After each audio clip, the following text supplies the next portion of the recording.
Donc, sans plus tarder, comme vous pouvez bien vous en douter, je suis ici aujourd'hui pour vous annoncer une nouvelle importante, que je me lance officiellement dans la course à la chefferie du Parti libéral du Québec.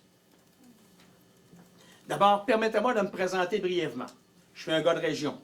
Personne ne va en douter. Alors, j'ai grandi à Roberval. J'ai l'eau du Saguenay-Lac-Saint-Jean qui coule dans mes veines. J'ai le royaume du Saguenay-Lac-Saint-Jean tatoué sur mon cœur. Je suis un fils d'épicier et un petit-fils d'épicier. J'ai eu l'occasion de suivre mes parents dans tout leur cheminement professionnel qu'ils ont eu. Et mes parents m'ont transmis des valeurs d'engagement, de travail, d'intégrité et de générosité. Très jeune, à l'âge de 13 ans, j'ai commencé à travailler à l'épicerie familiale à Roberval sur le boulevard Saint-Joseph. Mon père ici à l'écran, qui est ici à l'écran à ma gauche ou à votre droite, a fait aussi de la politique active, pour ceux qui s'en rappellent. Il a été un grand promoteur de la région du Saguenay-Lac-Saint-Jean. Il a été député et ministre sous Robert Bourassa et Daniel Johnson. Donc, l'engagement politique, vous le savez bien, m'a toujours habité. Le Parti libéral du Québec a toujours été ma famille politique. Par ses valeurs et son histoire, j'ai toujours considéré que le PLQ était le meilleur véhicule pour faire avancer les intérêts du Québec. Je suis donc un libéral du Québec depuis toujours. Je suis tombé dans la marmite quand j'étais plus petit. J'ai été membre de la commission jeunesse du Parti libéral du Québec. J'ai milité au PLQ sous différentes fonctions. J'ai également eu le privilège d'être élu à l'Assemblée nationale en 2003 par les citoyens du comté de Roberval. J'ai occupé différentes fonctions parlementaires, comme adjoint parlementaire au ministre du Développement économique, adjoint parlementaire au vice-premier ministre également. Avec mon ami Michel Bissonnette, qui est certainement derrière et assis dans la salle ici en avant, j'ai contribué à l'élection d'un gouvernement libéral majoritaire en 2008. Le même gouvernement qui a affronté avec succès la crise économique de 2008. Je suis un homme de famille. Alors, comme je viens de vous le présenter, sans la famille, rien de tout cela n'est possible. Et j'ai toujours dit qu'avant la politique, il y avait la famille. Pendant la politique, il y a la famille. Et après la politique, il y a la famille. Pour moi, c'est extrêmement important. Et je les ai sortis de leur travail aujourd'hui pour leur demander de m'accompagner dans cette belle aventure. Et ils ont accepté de le faire avec gentillesse. Et pour moi, ma famille, c'est ma plus grande fierté. Je suis un gars d'économie et un entrepreneur également. Un entrepreneur depuis mon plus jeune âge. J'ai appris les affaires dans le commerce familial. Plus tard, j'ai créé ma propre entreprise également. J'ai aussi défendu les travailleurs de l'industrie forestière à une époque où ils étaient sous attaque par des intérêts étrangers américains. Malheureusement, encore aujourd'hui, c'est encore le cas. Puis, j'ai joint les rangs du Conseil du patronat du Québec en 2020. J'ai eu l'immense privilège de représenter plus de 70 000 employeurs, des millions de travailleurs, de toutes les régions du Québec, de tous les secteurs économiques confondus, de toutes les grandeurs de nos organisations, des petites, des moins grandes et des très grandes. Occuper la fonction de président et chef de la direction du Conseil du patronat du Québec a été pour moi, et de côtoyer tous ces gens d'expérience, a été une expérience extrêmement enrichissante pour moi. Ça m'a permis d'élargir mes connaissances de l'économie du Québec, mais ça a surtout alimenté ma vision pour l'avenir du Québec. Je tiens d'ailleurs à remercier ici Denis Deschamps, président du conseil d'administration du Conseil du patronat du Québec, ainsi que tous les membres du conseil d'administration qui ont accepté ma démission vendredi dernier. Sans leur support et leur confiance, rien de tout cela n'aurait été possible. Permettez-moi de souligner également, de saluer de façon toute particulière mes collègues au Conseil du patronat du Québec, qui m'ont permis d'être une meilleure personne, qui m'ont permis d'être un meilleur employeur, qui m'ont permis d'être un meilleur entrepreneur, parce que ces personnes faisaient de moi un meilleur représentant des employeurs au Québec. Je tiens à les remercier de tout mon cœur. Même Romy est d'accord. L'année 2024 a été une année en montagne russe d'émotions pour moi, surtout au niveau de la santé, vous vous en doutez bien. En juin 2024, j'ai rejoint la liste de milliers de Québécois atteints du cancer. J'ai été extrêmement touché d'abord par les messages d'appui qui ont fait une énorme différence pour moi et pour ma famille. Cette vague d'amour m'a grandement réconforté et je vous en remercie infiniment. Je tiens particulièrement à remercier le docteur Thierry Lebeau et tout le personnel hospitalier qui m'ont apporté des soins très professionnels et ils se sont occupés de moi et de ma famille. Je tiens à remercier ces gens de l'hôpital Santa Cabrini à Montréal. Depuis des mois, bien sûr, je reçois de nombreux messages d'appui et des invitations à me lancer dans la course à la chefferie du Parti libéral du Québec. Les derniers mois m'ont permis de faire un cheminement extrêmement important dans le processus. Comme vous l'avez vu, j'ai eu l'occasion de défendre les intérêts des employeurs du Québec sur toutes les tribunes. J'ai eu l'occasion de défendre l'économie du Québec et du Canada sur toutes les tribunes, surtout dans le contexte d'une guerre commerciale qui a été déclenchée par ce qui était avant notre meilleur ami, notre voisin, le gouvernement américain. Ces derniers mois, je me suis particulièrement senti interpellé par l'État du Québec, par la façon dont il est gouverné et par le monde qui l'entoure et qui maintenant le menace. J'aime profondément le Québec.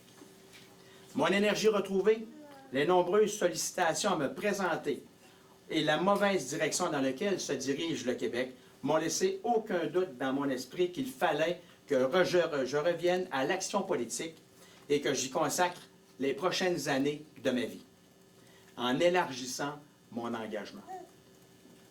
Le Québec, malheureusement, est sur une mauvaise trajectoire. Le budget déposé la semaine dernière démontre l'ampleur de la perte de contrôle du gouvernement Legault. Le déficit atteint le record de 13,6 milliards de dollars et les prévisions économiques sur lesquelles s'appuie le gouvernement sont fragiles. Pire, à cause de l'état de nos finances publiques, nous sommes en situation de vulnérabilité dans la guerre économique déclenchée par Donald Trump et les risques de récession. Malheureusement, les premiers qui risquent d'en payer le prix seront nos travailleurs, nos jeunes, nos entrepreneurs et nos régions du Québec, dont l'économie repose largement sur l'exportation vers les États-Unis. Je reviens donc en politique pour servir les Québécois. J'ai une vision claire, j'ai de l'expérience et j'ai une détermination sans limite. Je reviens aussi car je crois profondément que nous avons besoin d'une économie forte et des finances publiques saines pour assumer des services publics et des infrastructures de qualité. Sans l'économie, vous le savez, rien de tout cela n'est possible. Nos services publics craquent de partout et il n'y a pas d'amélioration à attendre avec le récent budget, bien au contraire. Nos professionnels de la santé et de l'éducation effectuent un travail extraordinaire. J'en ai été témoin au cours de la dernière année. Mais ils se sentent abandonnés et étouffés par la bureaucratie et la structurite caquiste. La pénurie de personnel persiste, nos infrastructures vieillissent mal et les élèves en difficulté sont abandonnés. Sans geste fort, cela va continuer de se détériorer. Nous sommes sous attaque par Trump et François Legault, lui, continue d'appliquer sa politique de repli identitaire qui nuit à notre économie, à nos régions et à nos infrastructures. Je suis en désaccord profond avec l'agenda politique caquiste qui divise les Québécois. Au contraire, nous avons besoin d'un gouvernement avec un nouveau style de leadership. Un style de leadership positif, inclusif, capable de réunir les Québécois, car ensemble, nous sommes plus forts. Un leadership de confiance, capable de tisser des liens et des alliances avec les autres provinces canadiennes et les autres régions du monde pour protéger notre économie et faire rayonner notre langue et notre culture. Depuis 2021, je suis au cœur de l'Alliance des patronats francophones, une nouvelle organisation mondiale qui a été créée et, je dirais, où le leadership du CPQ a été reconnu. Cette alliance regroupait 25 patronats de 25 pays francophones en 2021. Maintenant, c'est plus de 38 patronats de 35 pays représentant 10 millions d'entreprises dans la francophonie qui offrent aux Québécois et qui offrent aux entreprises québécoises une multitude d'opportunités. J'aurai l'occasion au cours de ma campagne de dévoiler ma politique économique mon plan pour rebâtir le Parti libéral du Québec et pour reconnecter avec les Québécois. Aujourd'hui, je repars à la rencontre des militants libéraux de toutes les régions du Québec. Je pars également à la rencontre de tous les Québécois, et ce, dans toutes les régions du Québec également. Je connais profondément le Parti libéral du Québec auquel j'appartiens depuis toujours, que j'ai servi et que j'ai contribué à bâtir à ma façon. Je connais ses militants et ses militants me connaissent. Je lance aujourd'hui un appel à nous rassembler, régions et métropoles, jeunes et moins jeunes, francophones, anglophones, allophones, et ceux issus des Premières Nations. Il est temps de nous retrouver. Il est temps de reconstruire ensemble cette grande formation politique qui a façonné le Québec d'aujourd'hui. I am pleased to announce today that I am entering the race for the Quebec Liberal Party leadership. I intend to offer Quebecers of all backgrounds and horizons an ambitious vision. My health is back. I have the experience, and my determination is stronger than ever.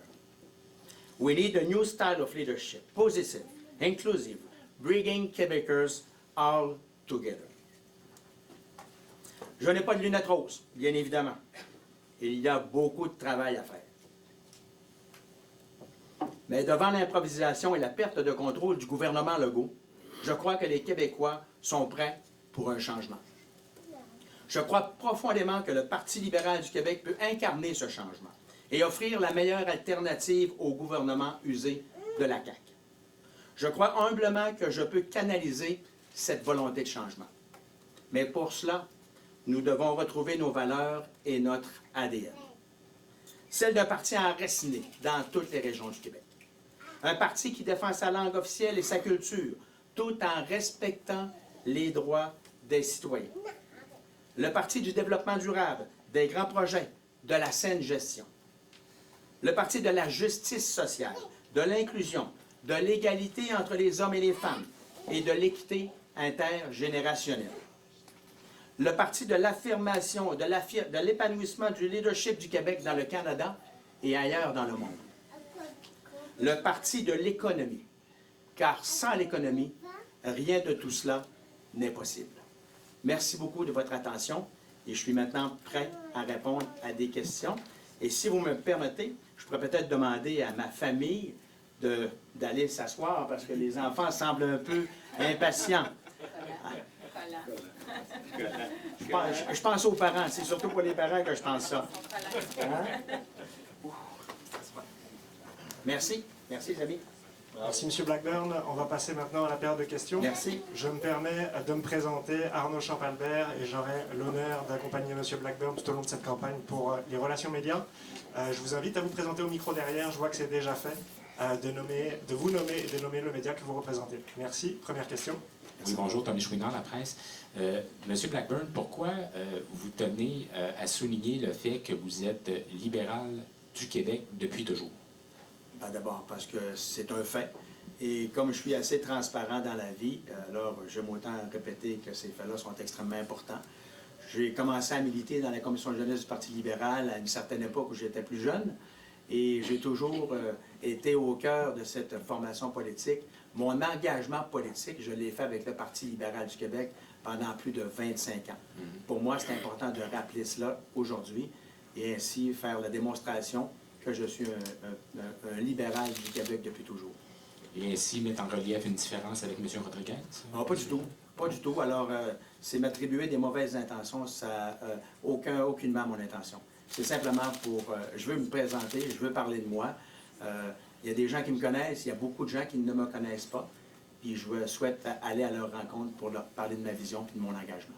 Maintenant, vous avez dénoncé les politiques du gouvernement Legault, le repli identitaire et tout ça. Vous avez parlé de l'importance de retrouver l'ADN du Parti libéral. Est-ce à dire que les positions exprimées jusqu'ici par le Parti libéral du Québec en matière de laïcité, en matière de langue, ne doivent pas être modifiées en vue de séduire l'électorat francophone, mais doivent plutôt être traditionnellement celles qui ont toujours été? Bien, je vais vous partager les miennes, parce que bien sûr, j'aurai l'occasion de me présenter auprès des militants, parce que je veux devenir le chef du Parti libéral du Québec. Et on va mettre une chose bien au clair. Je crois profondément à la laïcité de l'État. Je crois profondément à la promotion et à la protection du français. Là où je ne suis pas d'accord avec le gouvernement caquiste, c'est la façon généralisée d'utiliser certaines méthodes ou certaines lois pour brimer les droits des citoyens. Et pour moi, il n'y a aucun doute à cet égard-là. Soyons clairs, notre langue, notre culture, c'est nos affaires à nous. C'est ici que ça nous appartient et c'est le Québec qui va déterminer ses valeurs et c'est inébranlable. Et si je n'ai pas les mêmes opinions que le caucus du Parti libéral, tant mieux. C'est ça la démocratie. Alors j'aurai l'occasion de discuter avec les représentants, avec les députés du parti et d'aller à leur rencontre et on échangera nos points de vue. Et j'espère que les positions que j'ai prises dans les 5 dernières années, je vous le dis, il y en a certainement quelques-unes qui ne sont pas des positions que défendaient les députés libéraux. Mais c'est pour ça que je veux me lancer en politique. C'est pour ça que je veux devenir le chef du Parti libéral pour aller d'abord partager ma vision, partager de quelle façon je vais assumer mon leadership, un leadership rassembleur, pourquoi j'ai décidé et j'ai choisi le Québec et le Parti libéral du Québec. Je pense que je peux offrir beaucoup à cette formation et aux Québécois et aux Québécoises. Oui, bonjour, M. Blackburn, Patrick Belrose, Journal Québec. Vous avez été directeur général du PLQ là, de 2007 à 2013. Vous savez, comme moi, à l'époque, il y avait des différentes allégations sur du financement du parti. On parlait de financement sectoriel. Le parti a remboursé aussi 500 000 $ par exemple. Est-ce que vous prenez une part de responsabilité dans les problèmes de financement de l'époque? Et qu'est-ce que vous dites aux Québécois qui ne veulent pas revenir aux façons de faire de l'époque? D'abord, vous avez raison, c'est une période qui était assez difficile pour les fonctions que j'occupais. Mais le gouvernement libéral a mis sur pied la commission Charbonneau. Soyons clairs. Le gouvernement libéral a mis sur pied la commission Charbonneau. Le rapport a été rendu. Et maintenant, on est rendu ailleurs. Et dans ce contexte-là, je pense qu'il faut regarder droit devant. Je ne regarderai pas en arrière. Mais est-ce que vous vous engagez à ne pas ramener les pratiques qui ont pu avoir cours au PLQ à l'époque? On a des règles qui sont parmi les plus strictes au monde en termes de démocratie, de financement des partis politiques. Je pense que nous sommes parmi les plus rigoureux au Canada. Alors, je n'ai pas l'intention de changer ces règles. Merci. Bonjour, M. Blackburn, Véronique Bonjour, Prince Mme à Radio-Canada. Vous venez de dire qu'il y a certaines positions que vous avez, mais qui n'ont pas nécessairement été défendues par des députés libéraux. Est-ce que vous pourriez nous donner des exemples? Ou qui ne sont pas nécessairement partagées par les députés libéraux. Prenons par exemple les positions que nous avons défendues comme organisation, parce que nous représentons les employeurs du Québec, tout l'enjeu sur l'immigration. Les travailleurs étrangers temporaires sont extrêmement importants pour toutes les entreprises québécoises. Je le sais que ce dossier a été politisé plus d'une fois à l'Assemblée nationale et à mauvais escient. Bien évidemment, les positions qu'on a toujours défendues, auxquelles on croit toujours, c'est qu'on puisse avoir accès aux meilleurs talents dans le monde pour venir supporter nos entreprises à créer de la richesse et à faire des investissements dans notre société, parce que je l'ai répété et je le mentionne encore une fois, sans l'économie, rien de tout cela n'est possible. Donc, est-ce que ça veut dire que vous êtes en désaccord? Excusez, j'ai l'impression qu'on est... Ah oui, je ne vous vois pas, là. C'est mieux comme ça. Bon. Donc, vous êtes en désaccord avec l'idée, j'imagine, de réduire de moitié l'immigration temporaire. Déjà, le chef Pierre Poilievre acquiesce à cette demande de François Legault. C'est pas tout à fait clair du côté de M. Carney, mais donc, vous trouvez que c'est trop? Vous allez voir que ça va être clair de mon côté. La démographie fait en sorte que pour chaque 10 travailleurs au Québec qui prennent leur retraite, il n'y en a seulement que 9 qui entrent sur le marché du travail. Donc, nous avons besoin d'attirer les meilleurs talents pour venir aider les entreprises québécoises à faire quoi? Créer de la croissance économique. Si on s'obstine absolument à freiner cette capacité d'avoir accès à des travailleurs étrangers temporaires, pour lesquels nous ne trouvons pas de travailleurs québécois, en passant, ça voudrait dire d'accepter volontairement qu'on va réduire la croissance économique du Québec? Moi, je ne suis pas de cette mentalité-là, je ne suis pas de cette école-là. Les travailleurs étrangers temporaires, les travailleurs étrangers issus de l'immigration, c'est des gens qui contribuent à la croissance de notre société, à l'enrichissement de notre société, et c'est ces valeurs que je vais toujours défendre. Le repli sur soi, ce n'est pas ma tasse de thé. Moi, je suis d'avis que les frontières du Québec doivent nous servir comme tremplin pour rayonner à travers le monde, et non pas comme rempart pour nous protéger de quelque envahisseur que ce soit. Je veux qu'on soit décomplexé. Je veux faire en sorte que notre culture, notre langue puisse permettre à tout le monde à travers le monde d'attirer les meilleurs talents. Je veux que nos universités québécoises ici au Québec puissent attirer les meilleurs cerveaux du monde. Pourquoi?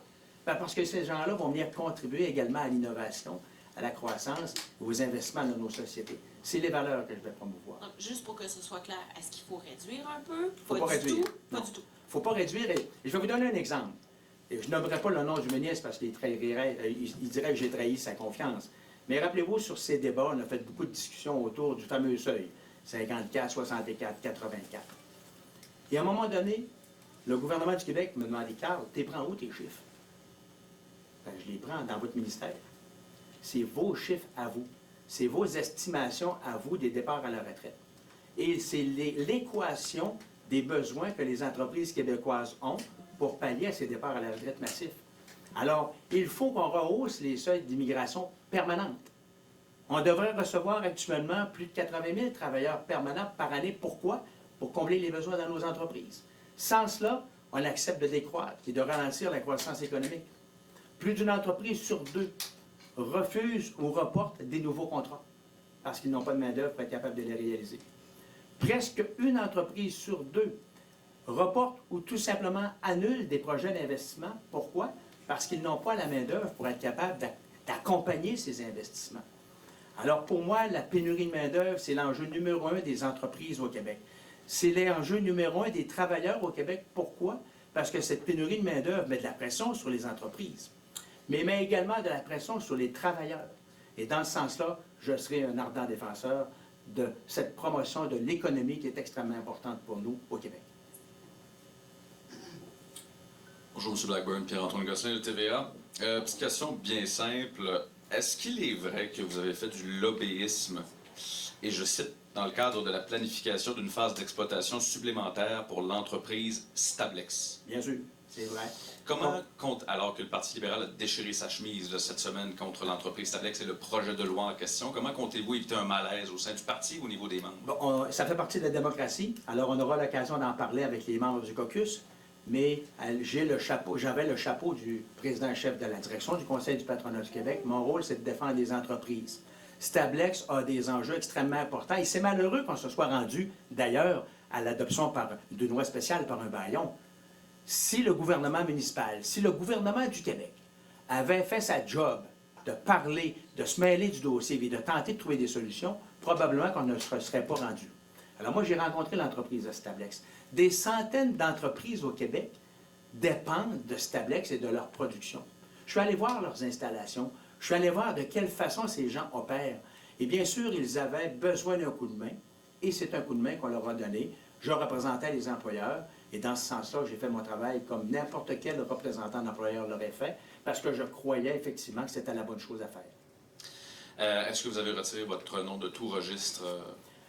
Je regarde mon collègue et effectivement, je pense que tout s'est fait de façon officielle à partir de vendredi après-midi et samedi, mais je pense que tout a été mis dans les règles de l'art parce que ma décision, elle est prise, ça ne fait pas tellement longtemps. J'ai pris ma décision dimanche, il y a 8 jours, officiellement de me lancer dans la course. Alors, par souci de respect pour mon conseil d'administration, je devais d'abord rencontrer mon conseil d'administration, ce que j'ai fait vendredi dernier en leur remettant officiellement ma démission.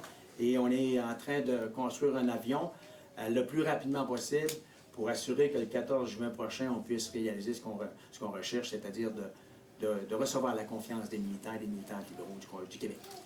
En terminant, qu'est-ce qui ne fonctionne pas chez le vote francophone au Parti libéral? Bien, c'est ce que je vais essayer d'aller rencontrer. Malheureusement, on s'est déconnecté des régions du Québec. Malheureusement, les citoyens ont perdu confiance au Parti libéral du Québec. Moi, mon travail, puis je l'ai mentionné dès le départ, je suis un gars de région. Alors, bien évidemment, je vais aller dans les régions. Je suis un gars d'économie. Malheureusement, nous avons perdu l'étiquette économique. Je vais nous redonner l'étiquette économique au Parti libéral du Québec. Et finalement, je suis un gars de vision. Et je vais partager ma vision aux militants libéraux dans un premier temps, mais aux citoyens du Québec. Parce qu'après le 14 juin, il va y avoir un marathon extrêmement important pour le rendez-vous de l'automne 2026, où là, ça sera mon travail de rassembler tous les militants derrière la vision et l'audace que nous voulons pour le Québec. Oui, bonjour, c'est Blackburn, Simon Carmichael, Journal Le Soleil et les Coop de l'information. Pour revenir sur le dossier Stablex, vous venez de nous mentionner, ça c'était une position que j'ai prise dans le cadre de mon emploi au Conseil du patronat. C'est quoi les positions qui diffèrent entre Carl Blackburn, le président du Conseil du patronat, et Carl Blackburn, le candidat à la direction du Parti libéral? Il n'y en a pas. Vous allez voir, je suis un gars qui est authentique. Et quand j'ai défendu les employeurs au Québec, je l'ai fait avec toute ma détermination parce que je comprends les entrepreneurs. Je comprends la réalité du monde des affaires. Je comprends qu'il y a une lourdeur bureaucratique. Je comprends qu'il y a une fiscalité trop compliquée ici au Québec, plus qu'ailleurs dans le monde. Je le comprends qu'on doit diversifier nos marchés. Je le comprends qu'on doit en faire plus pour laisser aux entrepreneurs leur capacité de faire ce qu'ils savent faire de mieux, c'est-à-dire créer de la richesse. Alors, le Carl Blackburn que vous avez devant vous, c'est le même Carl Blackburn authentique et transparent et engagé que j'ai été avec le Conseil du patronat du Québec. C'est le même Carl Blackburn qui a continué de défendre les travailleurs forestiers et l'industrie forestière, qui étaient aux prises avec des attaques des intérêts américains qui nuisaient à l'industrie forestière ici au Québec. C'est le même Carl Blackburn qui a défendu les citoyens de Roberval de 2003 à 2007. Pourquoi? Parce que c'était ma responsabilité de le faire. Mais on peut prendre chacune de vos déclarations dans le cadre de votre poste au Ça me CPQ. fera plaisir de regarder chacune de ces déclarations. Et s'il y en a que vous trouvez qui sont contradictoires, on pourra certainement trouver une explication, mais je n'ai pas changé et je ne changerai pas. Sur le troisième lien, Je suis d'accord pour le troisième lien. quand le troisième lien avait été abandonné par le gouvernement, vous aviez salué la décision audacieuse et responsable. Pourquoi? Parce que, malheureusement, on est rendu que c'est le gouvernement du Québec qui doit décider pour un projet de Québec, et c'est lui qui décide quel projet est bon pour la population du Québec ou non. J'ai un profond respect, moi, envers les élus municipaux. On est d'accord avec la mobilité durable. J'ai traversé le pont Laporte à plusieurs occasions, puis effectivement, si le pont Pierre-Laporte vient qu'à fermer, que se passe-t-il pour nos entreprises au Québec? Que se passe-t-il pour les entreprises de ce côté-ci du Québec? Malheureusement, le pont de Québec n'est pas capable de recevoir des camions de façon normale sur ses opérations. Alors, je suis en faveur du troisième lien. Je suis en faveur du respect de la démocratie municipale. Je suis en faveur des professionnels qui sont en train d'étudier les meilleures alternatives pour être capables d'aller de l'avant avec un projet structurant qui va correspondre aux besoins de la population, mais surtout qui va être souhaité par la population.